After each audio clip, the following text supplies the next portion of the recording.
ভাইয়ের আমার, বিশ্ব নবীর সাহাবী, বাইতুল্লাহ শরীফের মুসল্লি, মসজিদ হলো বাইতুল্লাহ, ইমাম হলো রাসূলুল্লাহ, মুসল্লির নাম হলো আব্দুল্লাহ। কি নাম? সাহাবীর নাম আব্দুল্লাহ, মসজিদ হলো বাইতুল্লাহ, ইমাম হলো রাসূলুল্লাহ। আল্লাহর নবীর পিছনে কাবা শরীফে নামাজ পড়েছেন, মসজিদে নববীর ভিতরে নামাজ আদায় করেছেন। সম্মানিত ভাইয়ের আমার, এবার এই আব্দুল্লাহ বিন উবাই ইন্তেকালের আগে ছেলেকে তিনটে কথা বললেন। কয়টা? আব্দুল্লাহ বিন উবাই বলে, বাবারে আমি মারা যাওয়ার পরে এক নম্বরে আমার নবীকে আমার মৃত্যুর সংবাদ জানিয়ে দিবে, দুই নম্বরে আমার নবীর কাছে একটা প্রাক্তন পাঞ্জাবি তুমি চেয়ে নিবে, আমাকে প্রাক্তন কাপড় তোমরা পরিয়ে দিবে, তিন নম্বরে বিশ্ব নবী যেন নিজে আমাকে জানাজার নামাজটা পড়িয়ে দেয়। এবার আপনাদের কাছে আমার প্রশ্ন, বাংলাদেশে এমন একজন ব্যক্তির নাম বলেন যিনি বিশ্ব নবীর পাঞ্জাবি পেয়েছেন? আছে? একজন লোকের নাম বলেন যিনি বিশ্ব নবী জানাজার নামাজ পড়েছেন? আছে? পারবে? সম্ভব? সম্ভব না। বন্ধুরা আমার, এই ব্যক্তি তিনটা কথা বলার পরে মারা গেলেন। তার ছেলের নাম ছিল আব্দুল্লাহ। হযরতে আব্দুল্লাহ রাসূলের নিকট চলে আসলেন। সম্মানিত ভাইয়ের আবার, সাহাবায়ে কেরাম পরিবেষ্টিত আল্লাহর নবীকে দেখতে বলে, রাসূলুল্লাহ ইয়া হাবিবাল্লাহ, আপনার সাহাবী আমার বাবা, তিনি ইন্তেকাল করেছেন। সাহাবীরা সবাই বললেন, ইন্না লিল্লাহি ওয়া ইন্না ইলাইহি রাজিউন। ইয়া রাসূলুল্লাহ, আমার বাবা ইন্তেকালের পূর্বে তিনটা কাজ আমাকে দিয়েছেন। এক নম্বরে আপনার কাছে খবর পৌঁছানো, দুই নম্বরে আপনার কাছে একটা প্রাক্তন পাঞ্জাবি চেয়েছেন, তিন নম্বরে আমার বাবা আপনাকে অনুরোধ করেছেন আপনি যেন নিজে জানাজার নামাজটা পড়াইয়া দেন। জোরে বলুন সুবহানাল্লাহ। সম্মানিত ভাইয়েরা, এবার আল্লাহ রাসূল বলেন, সাহাবীরা একজন আমার বাড়িতে যাও, আমার প্রাক্তন একটা পাঞ্জাবি এনে আব্দুল্লাহর হাতে দিয়ে দাও। আব্দুল্লাহর হাতে প্রাক্তন পাঞ্জাবি দেওয়া হলো। হযরতে আব্দুল্লাহ প্রাক্তন পাঞ্জাবি নিয়ে বাড়ির দিকে রওনা করলেন।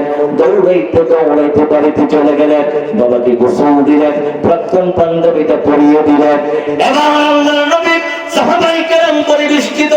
আল্লাহর নবী বলেন, সাহাবীরা চলো, তোমাদের সাথী ভাই, তোমাদের সাথী, তোমাদের বন্ধু আমার সাহাবী ইন্তেকাল করেছে, চলো জানাজার নামাজ পড়তে যাই। এই কথা বলার পরে আল্লাহর নবী দাঁড়িয়ে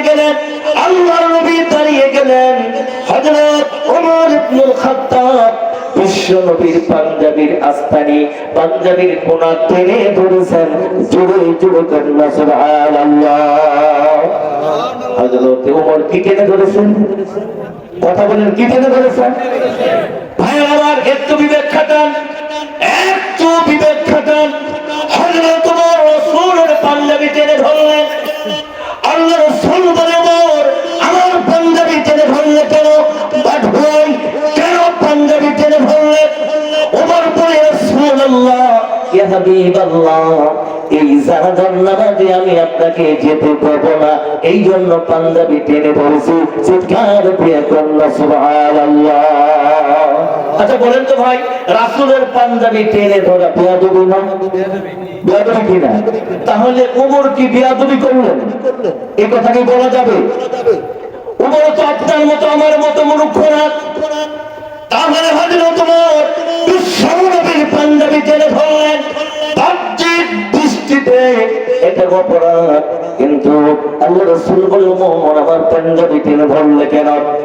ওমর বলে, রাসূলুল্লাহ ইয়া হাবিবাল্লাহ, আপনি এই আব্দুল্লাহ বিন উবাইয়ের জানাজার নামাজে যাইতে পারেন না। কারণ হলো দিনের বেলা আব্দুল্লাহ বিন উবাই আপনার দলে, রাতের বেলায় ওই দলে তলে আমাদের দেশে একটা কথা আছে না, তলে ঠিক হয়ে যাবে।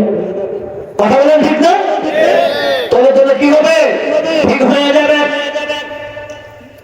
আল্লাহ রাসূল বলেন, দিনের বেলা আমার মুসল্লি, দিনের বেলা আমার সাহাবী, রাতের বেলা ওদের দলে মুনাফিকদের দলে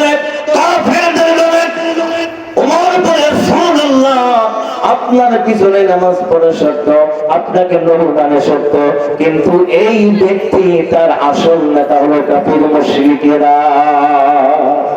কথাটা আবার একটু মিলান। সাহাবী কার? আমার নবীর সাহাবী।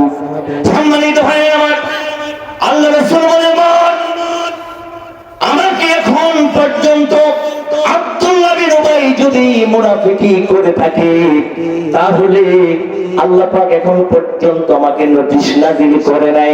অতএব আমি নবী হিসাবে যতক্ষণ পর্যন্ত নিষেধাজ্ঞা না আসবে ওই পর্যন্ত বসে থাকতে পারে না। যেটা বলেন ঠিক কিনা?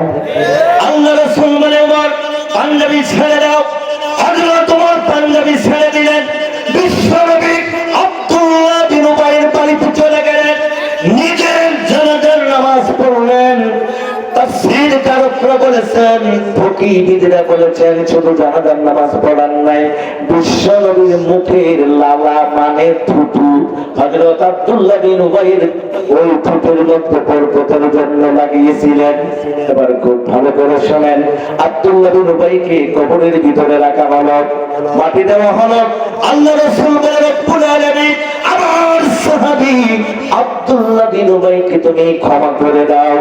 এই কথাটা বলতে দেরি হলো, হযরত জিবরাইল সঙ্গে সঙ্গে হাজির। জুড়ে কন্যা সুবহানাল্লাহ। আল্লাহ রাসূল বলেন, আল্লাহ আব্দুল্লাহ বিন উবাইকে তুমি ক্ষমা করে দাও, মাফ করে দাও।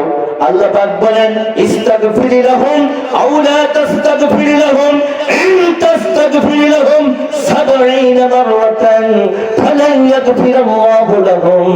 সূরা তাওবা আয়াত নাম্বার মনে আছে কত? সূরা তাওবা আয়াত নাম্বার ৮০। আল্লাহ পাক বলেন, ইস্তাগফির লাহুম আও লা তাস্তাগফির লাহুম ইন তাস্তাগফির লাহুম ৭০ মাররাতান ফালান ইয়াগফিরাল্লাহু লাহুম। আল্লাহ পাক বলেন, নবী ইস্তাগফির লাহুম, আপনি এই ব্যক্তির জন্য ক্ষমা প্রার্থনা করেন অথবা নাইবা করেন, করা না করা উভয়টাই সমান। ইন তাস্তাগফির লাহুম, তারপরও যদি একটা কথা আছে আমাদের দেশে চালু, আল্লাহ পাক বলে, ইন তাস্তাগফির লাহুম, আপনি ক্ষমা প্রার্থনা করেন অথবা নাইবা করেন, ক্ষমা প্রার্থনা করা আর না করা উভয়টাই সমান। তারপরও যদি ইন তাস্তাগফির লাহুম ৭০ মাররাতান, তারপরও যদি আপনি এই ব্যক্তির জন্য একবার না, দুইবার না, ১০ বার না, ২০ বার না, ৩০ নয়, ৪০ নয়, ৫০ নয়, ৬০ নয়, ৭০ মাররা, ৭০ বার যদি এই ব্যক্তির জন্য আমার কাছে ক্ষমা চান, ফালান ইয়াগফিরাল্লাহু লাহুম, আল্লাহ পাক বলেন, আপনার দোয়া আমি বারবার প্রত্যাখ্যান করব। চিৎকার দিয়ে কন্যা নাউযুবিল্লাহ। আমার কথা আপনারা বুঝতেছেন? এটা কি নবী সাহেবের বক্তব্য? কোন সূরা? সূরা বলেন, কোন সূরা? সূরা তাওবা আয়াত নাম্বার ৮০। এবার হিসাবটা মিলান। আপনাদের কাছে আমার প্রশ্ন, ১ নম্বরে সাহাবী হিসাবে ১ নাম্বার, ২ নম্বর রাসূলের মুসল্লি, ৩ নম্বর বাইতুল্লাহর মুসল্লি। চারটাখানি ঘটনা। শরীফপুর মসজিদে ২ রাকাত নামাজ পড়বেন, আর বাইতুল্লাহ শরীফে যদি কোনো ব্যক্তি ২ রাকাত নামাজ পড়ে, সর্বনিম্ন নামাজ কয় রাকাত? ২ রাকাত। বাইতুল্লাহ শরীফে যদি কোনো ব্যক্তি ২ রাকাত নামাজ পড়ে, তার যে সওয়াব হবে ওই সম পরিমাণ সওয়াব যদি অর্জন করতে চান, বাংলার জমিনে যে কোনো মসজিদে ২ লক্ষ রাকাত নামাজ পড়তে হবে। তাহলে বাংলার জমিনে ২ লক্ষ রাকাত বাইতুল্লাহ শরীফে। এবার কোন ব্যক্তি যদি ৫ বছর নামাজ পড়ে থাকে, তার সওয়াব আপনার আমার মতো? বলেন। সম্মানিত ভাইয়েরা আমার, আল্লাহর নবীর সাহাবী ১ নাম্বার বৈশিষ্ট্য, ১ নাম্বার গুণ আল্লাহর নবীর সাহাবী, ২ নম্বরে আল্লাহর নবী মুসল্লি, ৩ নম্বরে আল্লাহর নবীর প্রাক্তন পাঞ্জাবি প্রাপ্ত। কথা বলেন ঠিক কিনা? আপনি আমি কি কোনোদিন পাঞ্জাবি পাবো? 4 নম্বরে আল্লাহর নবী নিজে জানাজার নামাজ পড়লেন। 5 নম্বরে আল্লাহর নবী নিজে ক্ষমা প্রার্থনা করলেন। এবার বলেন, আল্লাহর নবীর পাঞ্জাবি পাওয়ার পরে, আল্লাহর নবীর জানাজা পাওয়ার পরে, আল্লাহর নবী নিজে দোয়া করার পরও সব ছিল শ্রেষ্ঠ, কিন্তু মূলে হলো সব ব্যর্থ। জোরে বলেন ঠিক না ঠিক? এবার আপনাদের কাছে আমার জিজ্ঞাসা, আপনি যদি মরে যাবেন আল্লাহর নবীর জানাজা করার পরেও যদি আব্দুল্লাহ বিন উবাই যদি জাহান্নামে যা, আপনাদের কাছে আমার প্রশ্ন, তাহলে কোন পীর জানাজা করলে আপনি নাজাত পাবেন? কথা বলেন না, বোঝেন নাই? আল্লাহর নবীর জানাজা করলে যদি জাহান্নামে যেতে হয়, আপনাকে কোন পীর জানাজা করলে আপনি নাজাত পাবেন? কোন দুনিয়ায় আছেন? কি ভাবছেন ইসলামে তো সহজ, নামাজ পড়িব, নামাজ পড়ে জান্নাতে যাবেন? আপনি ইসলাম বিদ্বেষী, আপনি কোরআন বিদ্বেষী, আপনি কোরআন মানেন না, ইসলাম মানেন না, আলেমদের অপমান করেন। আপনার নেতার জন্য জীবন দিতে পারেন, নেতার জন্য ইসলামকে কটাক্ষ করতে পারেন। আপনার মতো পরবর্তী নামাজ পড়তে পড়তে কপালে দাগ বসাইতে পারেন, বাইতুল্লাহ শরীফে মারা গেলে আপনি জাহান্নামে যাবেন। আর আপনাকে যদি আল্লাহ ক্ষমা করে দেয়, তাহলে আব্দুল্লাহ বিন উবাইকে ক্ষমা করতে হবে। কথা বলেন ঠিক না? এখানে একটা গ্রামারের কথা আছে, বলবো না শেষ করে দেবো? বলবো। ইস্তাগফিরুল্লাহুম, হুম কি 1 বছর না বহু বছর? একটু কথা বলতে হবে। 1 বছর না বহু বছর? বহু বছর। আমরা বলি আসসালামু আলাইকুম। এখানে যদি 10 লক্ষ লোক থাকে, সবার উপরে সালাম পৌঁছে দেওয়া হয়। যেটা বলে দেখি না? ইস্তাগফিরুল্লাহুম, বহু বছর। লোক মারা গেল একজন, আল্লাহ বললেন তাদের জন্য ক্ষমা প্রার্থনা করেন অথবা নাইবা করেন। লোক মারা গেল একজন, আমার আল্লাহ বলেন তাদের। আল্লাহ কি গ্রামার জানে না? গ্রামার জানে না? আল্লাহ পাক এখানে বহু বছর বললেন কেন? তার মানে কি? বারবার বললেন ইস্তাগফিরুল্লাহুম একবার, আওলা তাস্তাগফিরুল্লাহুম ইন তাস্তাগফিরুল্লাহুম ফালা ইয়াগফিরুল্লাহু লাহুম কয়বার? 4 বার। বন্ধুরা আমার, আমাদের কাল কয়টা? অতীত, বর্তমান, ভবিষ্যৎ। আল্লাহ পাক বলেন শুধু তাই না, এই ব্যক্তি নয়, শুধুমাত্র আব্দুল্লাহ বিন উবাই নয়, আব্দুল্লাহর চাচাতো ভাই, মামাতো ভাই, খালাতো ভাই, জ্যাঠাতো ভাই, দুলাতো ভাই আছে না নাই? এক শিয়ালে হোয়া দিলে সব শিয়ালে হোয়া মারে। কথা বলেন ঠিক না ঠিক? এক শিয়ালের যে পোশাক, সব শিয়ালে, এক শিয়ালের যেই স্লোগান, সব শিয়ালের ওই স্লোগান। এমন স্লোগান দিয়ে মসজিদে তালা লাগা, এমন স্লোগান দিয়ে মাহফিল বন্ধ করে দেয়, এমন স্লোগান দিয়ে আলেমকে ধরে ধরে পিটায়, এমন স্লোগান দেশে চালু আছে না নাই? বন্ধুরা, এই জন্য আল্লাহ পাক বলেন অতীত, বর্তমান, ভবিষ্যৎ। অতীতেও ছিল আব্দুল্লাহ বিন উবাইয়ের উত্তরসূরি, বর্তমানে আছে, কিয়ামত পর্যন্ত থাকবে। এবার প্রশ্ন হলো, আব্দুল্লাহ বিন উবাই কি অপরাধ করেছিলেন? অপরাধটা শোনা রাখবে না? কি অপরাধ করেছিলেন? 1 নম্বর অপরাধ, আল্লাহর নবীকে নবী বলে মানত, কিন্তু নেতা হিসেবে মানত না। তলে তলে নেতা হলো আবু জাহেল, আবু লাহাব, উতবা, সাইবা। তলে তলে কাকে মানে? কোন মুসলমান যদি মসজিদে নামাজ পড়ে, কিন্তু ইমাম হলো আরেকজন, আছে না? নামাজের মধ্যে ঐক্যজোট, ছেলে মেয়ে নাতি পুতি 14 গোষ্ঠী মিলে এক ইমামের পিছনে নামাজ পড়ে, ঠিক না ঠিক? আবার মসজিদের বারিন্দা জুতা পায়ে দিয়েই বলে ছোট্ট ভাই, এক ভাই গামছা, আরেক ভাই খামছা। কথা বলেন ঠিক না ঠিক? নামাজের মধ্যে নেতা একজন, আল্লাহুম্মা সাল্লি আলা সাইয়্যিদিনা। নামাজের মধ্যে বলেন আল্লাহুম্মা সাল্লি আলা সাইয়্যিদিনা। সাইয়্যিদিনা মানে নেতা, সাইয়্যিদিনা মানে সরদার, সাইয়্যিদিনা মানে প্রধানমন্ত্রী, সাইয়্যিদিনা মানে আসমানের সর্বকালের সর্বযুগের সর্বশ্রেষ্ঠ নেতা মুহাম্মদ রাসূলুল্লাহ। বলেন ঠিক না ঠিক?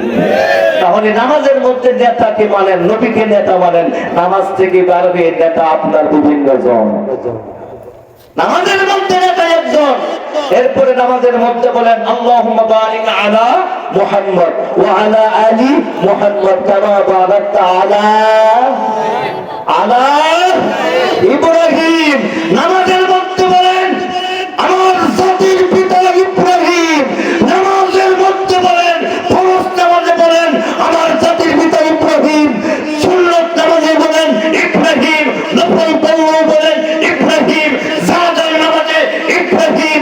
ঈদের নামাজে ইব্রাহিম। আপনি মসজিদ থেকে বার হয়ে বলেন আমার জাতির পিতা সন্টু বল্টু। বলেন ঠিক না ঠিক? নামাজের মধ্যে জাতির পিতা একজন।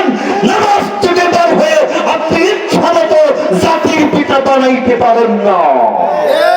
যারা ইচ্ছা মতো বানাবেন তারা আব্দুল্লাহ বিন উবাইয়ের আপন খালাতো ভাই। কথা বলা ঠিক না ঠিক? আমি কি অযৌক্তিক বলছি না গ্রামার বলছি? গ্রামার বলছে ইস্তাগফিরুল্লাহুম বহু বছর আউলা তাস্তাগফিরুল্লাহুম। নামাজের মধ্যে নেতা একজন, নামাজ থেকে বের হলে নেতার পরিবর্তন।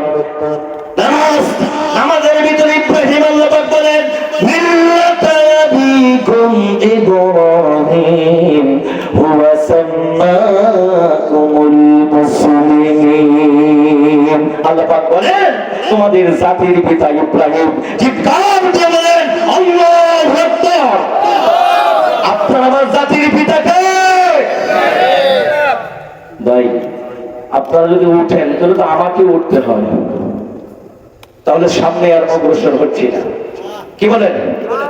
দোয়া করে দিই ইনশাআল্লাহ। আমার আলোচনা এখনো শেষ হয়নি। শেষ হচ্ছে?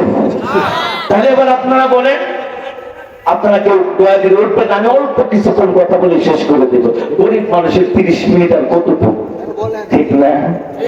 দেখবেন বড় লোকরা বলে ভাই 5 মিনিট, 1.5 ঘন্টা গেছে 5 মিনিট শেষ হয়নি। আমি তো এইরকম বড় লোক না, ঠিক না কি? আর মাত্র 2-1টা কথা বলেই আমি শেষ করে দেব। আল্লাহর নবীর মামলার আসামি এই আব্দুল্লাহ বিন উবাই, আল্লাহর নবীর মামলার আসামি। আপনি আল্লাহর নবীকে নেতা মানবেন না, আল্লাহর কোরআনকে সংবিধান মানবেন না। যদি আল্লাহর কোরআনকে সংবিধান মানেন, মসজিদে নামাজ পড়তে যাবেন, জুতা হারাবে না। বলেন ঠিক কিনা? ছোট্ট একটা উদাহরণ আপনাদের বলি। যারা সৌদি আরবে থাকেন, হজে গেছেন অথবা সফরে গেছেন অথবা সৌদি আরবে কাজ করতে গিয়েছেন, আচ্ছা বলেন তো ভাই আমার বাংলাদেশের বাদাম 1 কেজি বাদামের দাম কত? সর্বোচ্চ কাঁচাটা 200-300 টাকা, ঠিক না? আচ্ছা আজও পর্যন্ত কোন দোকানদার দেখছেন যে বাদাম ওই গ্লাসের মধ্যে ঢুকাই রাখছে? দেখছেন কোন আপনারা?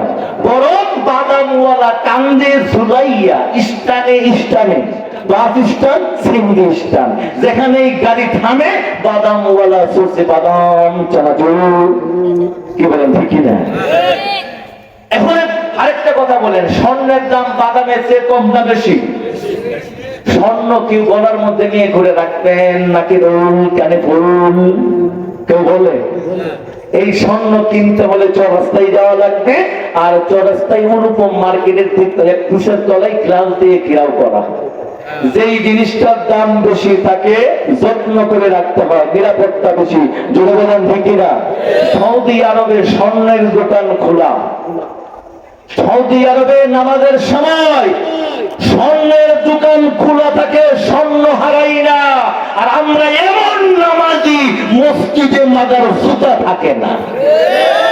কথা বলেন ঠিক না? কারণটা কি? সৌদি আরবে স্বর্ণ হারাই না, বাংলাদেশের জুতা থাকে না। বাটুয়াই কারণ কি? কারণ হলো সৌদি আরবে যদি চুর ধরা পড়ে, আল্লাহ বলছেন ওয়াসসারিকু ওয়াসসারিকাতু ফাকতাউ আইদিয়াহুমা। আল্লাহ পাক বলেন যদি কোন ব্যক্তি চুরি করে তাহলে হাত কেটে দাও। কার বিধান? আপনারা যদি কথা না বলেন তাহলে আমার সমস্যা। কার বিধান? চোর কার বান্দা? আল্লাহর বান্দা। যার মাল চুরি করে সে কার বান্দা? আল্লাহর এক বান্দা আরেক বান্দার হক নষ্ট করছে। আল্লাহ বললেন আমার বান্দার হক নষ্ট করেছে, আমি আল্লাহ ভাই ঘোষণা করলাম ওর হাত কেটে দাও। এটা কার বিধান? ওয়াসারিকু, যদি চোর, ওয়াসারিকাতু সুন্নাহ। কি? মহিলা চোর, পুরুষ, মহিলা চোর, পুরুষ চোর, সরি পুরুষ চোর। ওয়াসারিকু ওয়াসারিকাতু, পুরুষ চোর আর মহিলা। এখন তো আমরা দেখতেছি আমাদের বাংলাদেশে যেই মহিলা, এটা এক নাম্বার, কোটি কোটি টাকা বিদেশে পাঠাইছে। ওরা বলে দেশের উন্নতি করছে, এটা উন্নতির নামে অবনতি। কোটি কোটি টাকা লোন নিয়ে 10 টাকার কাজ করে 90 টাকা বিদেশে পাচার করেছে। তাহলে এরা কি চোর? এরা কি চোর? যদি মহিলা হয় ওয়াসারিকু ওয়াসারিকাতু, চোর ধরো, মহিলা সুন্নি ধরো, ফাকতাউ আইদিয়াহুমা, তাদের হাত কেটে দাও। এই জন্যই ওরা ইসলামকে সহ্য করতে পারে না, কারণ ওরা জানে যেই পরিমাণে লুটতরাজ করেছে, দেশের টাকা বিদেশে পাচার করেছে, ওদের একটাও হাত থাকবে না। কথা বলেন ঠিক কিনা? আর ওরা গান গায়, আমি আমি তোমায় ভালোবাসি, গাই তো গাই না, 14 গোষ্ঠী মিললে গা। আমি আল্লাহর জাতের কসম করে বলছি, এই মুনাফিকের বাচ্চারা বাংলার জমিনকে ভালোবাসে না, ওরা বাংলার জমিনের ক্ষমতা আর টাকাকে ভালোবাসে। যদি এরা বাংলাদেশকে ভালোবাসত, আমার দেশে অশিক্ষিত মূর্খরা বিদেশে কাজ করে রেমিটেন্স পাঠাই বাংলাদেশে, আর এই নাফরমানেরা, এই জাহেলেরা, এই ডাকাতেরা আমার দেশের টাকা বিদেশে পাচার করে। ওরা বলে আমরা দেশপ্রেমিক। তোমরা দেশপ্রেমিক না, তোমরা ডাকাত। কথা বলেন দেখি না? এই জন্য কবি বলছেন, আজি দেশের দুর্গতি আর যত দুর্নীতি, ওই চুরের তোরে আমি সেরদা কিয়া, আরে ওই চুরের তোরে আমি সেরদা কিয়া। ঠিক আছে, ঠিক। মামা খালু এমপি মন্ত্রী যদি হয় আমার, হাজার খুনের খুনে আমি সাধ্য কারব, আমায় ধরিবার তোর যদি কেউ সাহস করে, চাকরি যাবে জনমের লাগিয়া, আরে চাকরি যাবে জনমের লাগিয়া। তাই কষ্ট হইতেছে, মিথ্যা বলছি আমি। এই যে মালিকের বাড়ি এবার গ্রিন একটা সোয়েটার ছিলেন, আজ থেকে অন্তত 10 থেকে 12 বছর আগে 40 লক্ষ টাকা জাল টাকা এসেছিল। 40 লক্ষ টাকা জাল টাকা। এই জাল টাকা যখন ধরা, শ্রমিকদের বেতন দেওয়া হলো, শ্রমিকদের সাথে মহল্লার পাড়ার সবার সম্পর্ক, কাঁচা দোকান বাকি, পাকা দোকান বাকি, চাউলওয়ালা বাকি, বাড়িওয়ালা বাকি, শেষ পর্যন্ত চায়ের দোকানদারের সিগারেটের টাকা পায় 842 টাকা। দেখি না, সেলুন পর্যন্ত বাকি। এই শ্রমিকরা মাথার ঘাম পেয়ে ফালাইয়া 12 ঘন্টা 16 ঘন্টা ডিউটি করে মাস শেষে বেতন পাবে, টাকা দিল জাল। কি দিল? নগদ টাকা পাইছে, পকেটে ঢুকাইয়া যেই মাত্র মালিকের বাড়ি দোকানে গেছে, ভাই এই যে লোন আপনার বিল 5500। দোকানদারদের হাত কিন্তু কম্পিউটার ফ্রেন্ড, ঠিক না? ওরা হাতে নিয়েই বলছে কি জাল। এবার বলেন, একটা শ্রমিক 30টা দিন কষ্ট করার পরে 25,000 টাকা বেতন পেল, সম্পূর্ণ টাকা জাল টাকা। এই লোকটা কি, এই লোকটার আসমান কি আসমানে আছে না মাথায় ভেঙে পড়েছে? সমস্ত টাকা জাল। দোকান ভাড়া বাকি, বাসা ভাড়া দিতে পারছে না, যেখানেই যাচ্ছে অপমানিত হচ্ছে। আমি নিজে একদিন ধরা খেয়েছিলাম এক মাহফিলে, টাঙ্গাইল এক জায়গায় মাহফিল করতে গেছে। আমরা তো টাকা দেখি না, কাগজের ভিতরে ঢুকাইয়া মাশাআল্লাহ মানে রিসেন্ট পরে ঢুকেছি। টাঙ্গাইলে এলাঙ্গা এসে গ্যাস নিয়েছি, গ্যাস নেওয়ার পরে বললো যে হুজুর 852 টাকা বা 50 টাকা। আমি 1000 টাকা নোটের টান দিয়ে বাড়ি করে দিয়েছি। ক্যাশ কাউন্টার মাস্টার বলে হুজুর সর্বনাশ, মোহাম্মদ জাল। বলেন আমার ইজ্জত আছে, আমার সম্মান আছে? আমার তো সব পাঞ্জাবি গাড়ি যারা দেখতেছে, আমার সাথে মিডিয়া আছে, আমি বক্তা মানুষ। বললাম যে ভাই প্লিজ সাইলেন্ট, এটা আমার কিছু করার নাই, আমি দেখিও নেই যে পকেট টাকা, এর সব মাহফিলের টাকা। কোন টাউট দি গ্রেট 1000 টাকা জাল টাকা দিয়ে 950 টাকা লাভ করে বেড়ে গেছে। কথা বলেন ঠিক না? ঈদের দিন ঈদের নামাজে এইগুলো করে, আর কুরবানি ঈদের সময় মাঠে এগুলো করে, ঠিক না? ঠিক। এই জাল টাকা মেশিন সহ মাফিয়া সহ ধরা পড়লো ঢাকায় এক হোটেলে। তৎকালীন সময়ের স্বরাষ্ট্রমন্ত্রী একজন লেডিস, কি ছিল? একজন লেডিস। ওই যেইটা জাল টাকা বানা ওর নাম ছিল প্রবাস কিনা, এখন পর্যন্ত আমার মনে আছে। এই বক্তব্য দিলাম আমি নরসিংদীতে, আমার বিরুদ্ধে মামলা। অথচ জনগণকে ঠকাইতেছে এরা মাফিয়া। পরের দিন খবর পাইলাম রেবের সাথে হাতাহাতি হয়েছে। এরপরে 3 জনকে চালান দিয়েছে, যেটা মূল হুতা ওইটাকে ছেড়ে দিয়েছে। তথ্য দিয়ে জানতে পারলাম মন্ত্রী বলেছে আমার ভাতিটা ছেড়ে দাও। বলছে মেশিন সহ পেয়েছি, ওই মেশিন সত্যা বাড়িতে দিয়া। এবার আপনারা বলেন এরা কি জনগণকে ভালোবাসে? এরা দেশের শত্রু, জনগণের শত্রু, বাংলাদেশের শত্রু। আমার এরা এই লোকগুলি বাংলাদেশি পোশাক পরে না, ওদের জামা, ওদের জুতা, ওরা যদি জোরে একটা পাত ধরে, পাত দুর্গন্ধ। বাংলাদেশের ডাক্তার, বাংলাদেশের চিকিৎসা ওদের পছন্দ হয় না।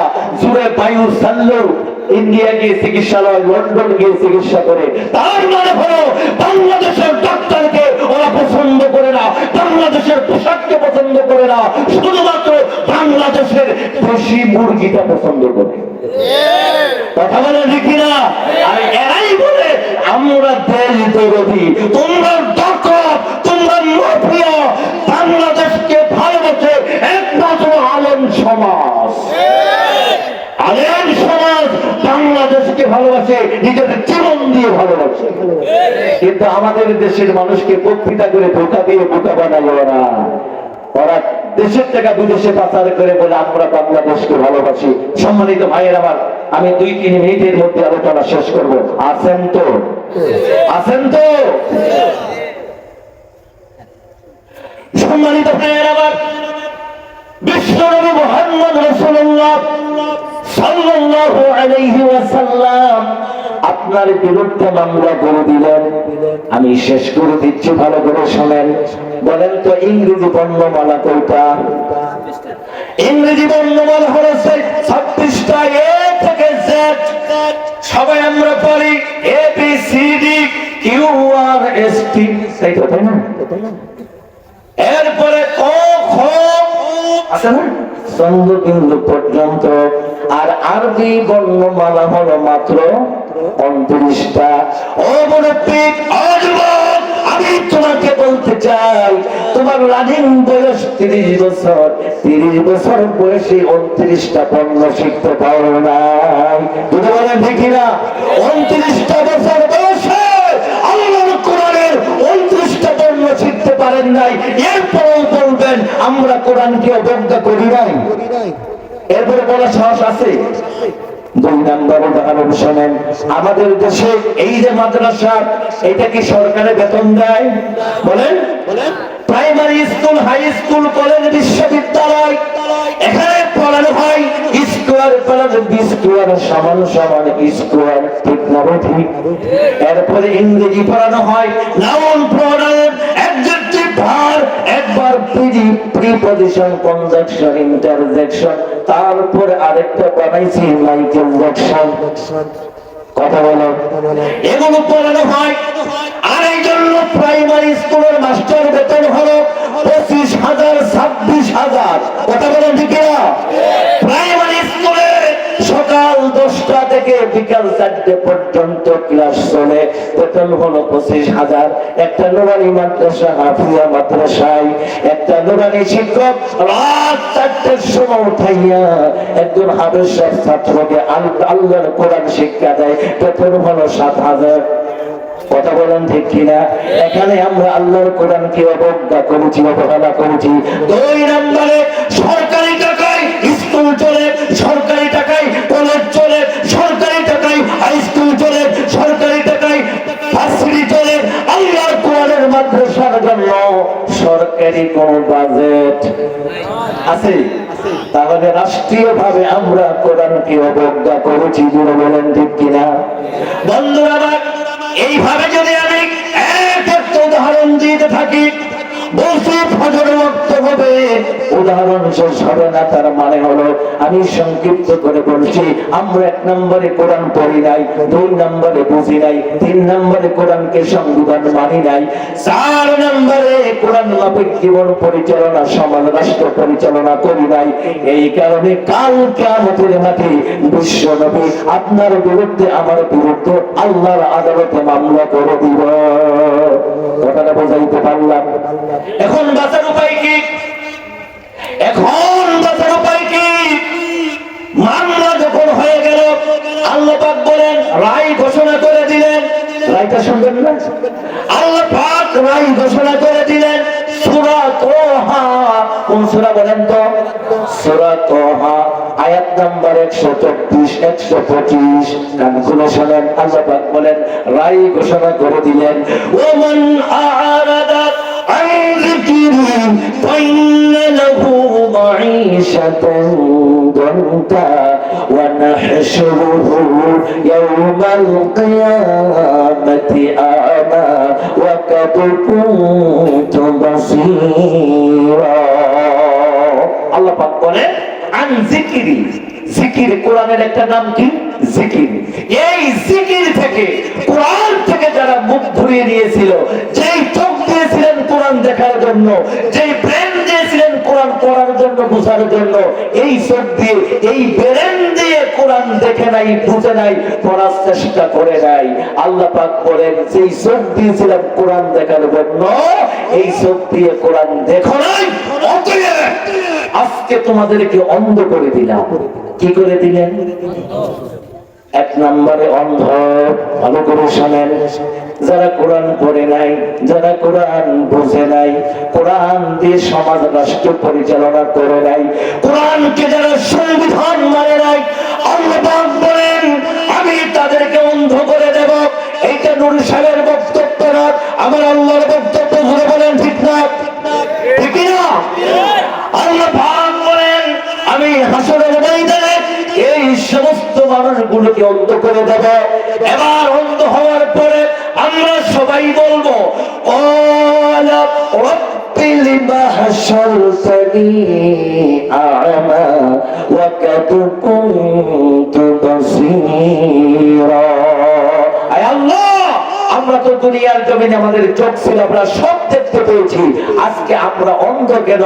আল্লাহ বলেন, ক্বালা কাযালিক, ক্বালা কাযালিক, যেইভাবে তোমরা আমার কোরআনকে, কোরআন থেকে মুখ ঘুরিয়ে নিয়েছিলে, কোরআন থেকে তোমরা দূরে সরে গিয়েছিলে, যেইভাবে কোরআন থেকে পৃষ্ঠ প্রদর্শন করেছিলে, যেইভাবে কোরআনকে অবজ্ঞা করেছিলে, যেইভাবে কোরআনকে অবহেলা করেছিলে, আজ আমি আল্লাহ তোমাদের কাছ থেকে আমার মুখ ঘুরিয়ে দিলাম।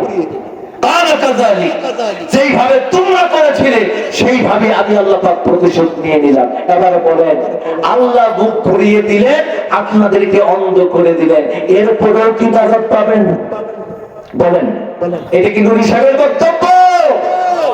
ভাইয়েরা আমার, এবার শুনেন, এরপরেও যদি বাঁচতে চান,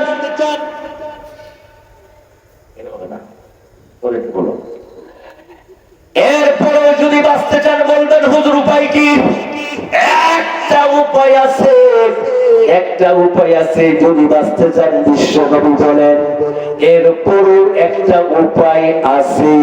এই উপায়টিকে আপনারা পেতে চান? ভাই এই মামা বসে লড়াইচড়া করা যাবে না, এক্ষুনি শেষ করে দেব। ভাই এরপরও কি বাঁচতে চান? বলেন। জাহান্নাম থেকে বাঁচতে চান? এবার বিশ্বনবী বলেন এরপরও যদি বাঁচতে চাও, লাস্ট চান্স, লাস্ট চান্স, সর্বশেষ সুযোগটা দিয়ে দিলাম। যদি বাঁচতে চাও, কোন আলিমান আও মুতাআল্লিমান আও মুঈনান আও মুহিব্বান ফালা তাকুন খামিসান তাতুলিক। রাসূল বলেন আলেম হও, হতে পারো নাই, আলেমের আব্বা আম্মা হয়ে যাও। তাও যদি না পারো, আলেমদের দাদা দাদি নানা নানি হয়ে যাও। আলেমদেরকে মহব্বত করো, আলেমদেরকে ভালোবাসো। এই চারটে কাজ করবে। আলেম হও, হইতে পারি নাই, আলেমের আব্বা আম্মা হয়ে যাও। তাও পারলাম না, দাদা দাদি হয়ে যাও। তাও পারে নাই, আও মুঈনান আও মুহিব্বান, আলেমদের কথা শোনো, আমল করো, আলেমদেরকে মহব্বত করো। রাসূল বললেন আলেমদেরকে মহব্বত করো। আর আমাদের দেশের যুবকরা স্লোগান দেয় হুজুরের দুই গালে সুতো মরু তলে তলে। কি বলেন? দিছে কি দেয় নাই? আল্লামা শাহ শফি রহমাতুল্লাহ আলাইহি বাংলাদেশের গর্ব। কথা বলেন ঠিক কিনা? জুনায়েদ বাবনগরী রহমাতুল্লাহ আলাইহি বাংলাদেশের গর্ব। আমার বাংলাদেশের কুলাঙ্গাররা বলেছে শফি হুজুরকে বলেছে তেতুল হুজুর। বলেন স্লোগান দিয়েছে কি দেয় নাই? রাসূল বললেন আলেম হও, আলেম হতে পারো নাই, আলেমের আব্বা আম্মা হও। তাও যদি না পারো, আলেমরা যা বলে কান পেতে শোনো, আলেমদেরকে মহব্বত করো। আর আমরা উল্টা করলাম। হুজুরদের কি বিপদ? হুজুর হাসলেও বিপদ, কাঁদলেও বিপদ, জোরে হাঁটলেও বিপদ, আস্তে হাঁটলেও। যদি আস্তে হাঁটে তো মনে হয় কই দিন থেকে মনে হয় খাই না। যদি জোরে হাঁটে কি কই জানেন? না জানি দাওয়াত পেয়েছি। কথা বলে দেখি না? যদি ভালো পোশাক পরে তো হুজুর মানুষ এত পুষ্পাস করে, এত স্ট্যান্ডার্ড। হ্যাঁ, আবার যদি একটু হালকা লুজ থাকে, আসলে হুজুরদের কখন শুনছি নাই।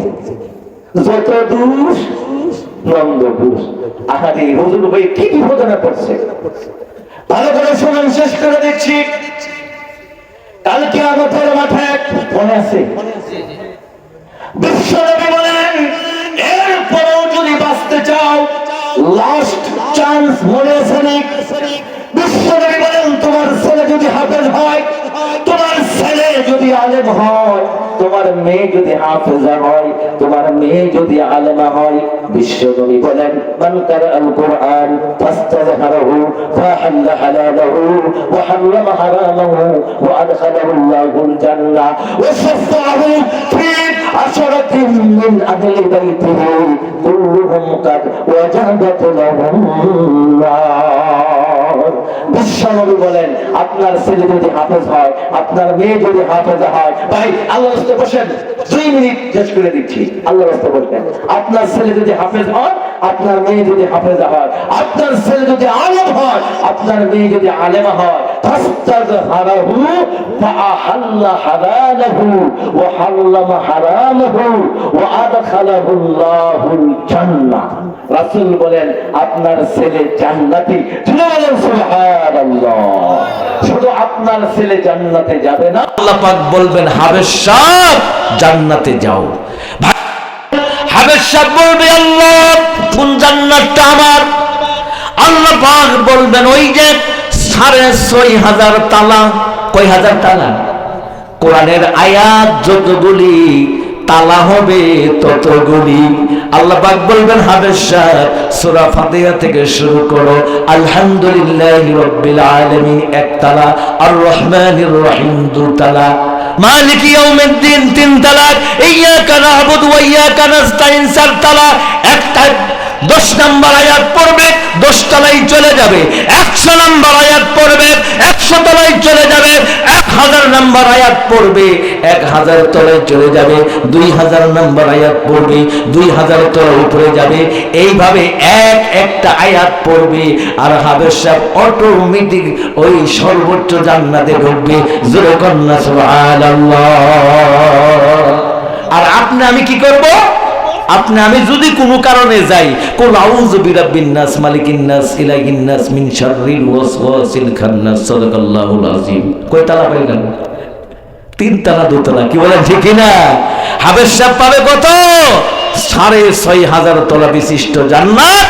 আল্লাহ পাক বলবে এটা তোমার জন্য বরাদ্দ। কিন্তু হাফেজ সাহেব মাঝখানে গিয়ে একটা ব্রেক মারবে। কি মারবে? হাফেজ সাহেব মারবে একটা ব্রেক। ফেরেশতারা বলে হাফেজ সাহেব যাও না কেন? হাফেজ সাহেব বলবে ফেরেশতা আমি তো যাইতে পারবো না। কেন পারবে না? হাফেজ সাহেব বলবে ও ফেরেশতা তুমি জানো না আমি তো কলার গাছ থেকে জন্মগ্রহণ করি নাই, আমি তো মাটি ফেটে বাহির হই নাই। আমার একজন মা আছে, আমার একজন বাবা আছে, আমার একজন দাদা আছে, আমার দাদি আছে, নানা আছে, নানি আছে, মামা আছে। হাফেজ সাহেব বলবে ফেরেশতা তোমরা জানো না আমার মা ওই শরীফপুর গার্মেন্টসে চাকরি করত, আমার বাবা গরিব মানুষ গার্মেন্টসে চাকরি করত, সিএনজি চালাইতো। ওই মাদ্রাসায় পড়তাম, মাসে 3,000 টাকা বোরিং খরচ দেওয়া লাগতো। আমার বাবা রিক্সা চালাইয়া 3,000 টাকা প্রত্যেক দিন 100 করে টাকা জমা রাখতো। মাসের শেষে 3,000 টাকা আমার খাবার বাবদে দিত। এই ফেরেশতা আমি আজকে জান্নাতে যাব, আমার বাবা কোথায়, আমার মা কোথায়? যতক্ষণ পর্যন্ত তোমরা আমার মা বাবাকে হাজির না করবে অতক্ষণ পর্যন্ত আমি হাফেজ সাহেব জান্নাতে পদার্পণ করব না।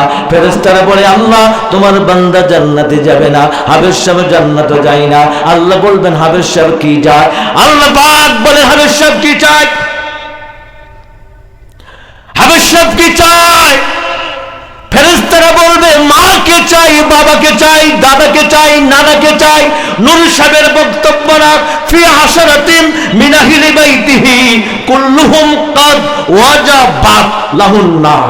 হাদিসের অর্থ বিশ্ব নবী বলেন 10 জন মানুষ জাহান্নামী, কুল্লুহুম কাদ ওয়াজাবাত ওয়াদার হয়েছে তারা জাহান্নামে যাচ্ছে।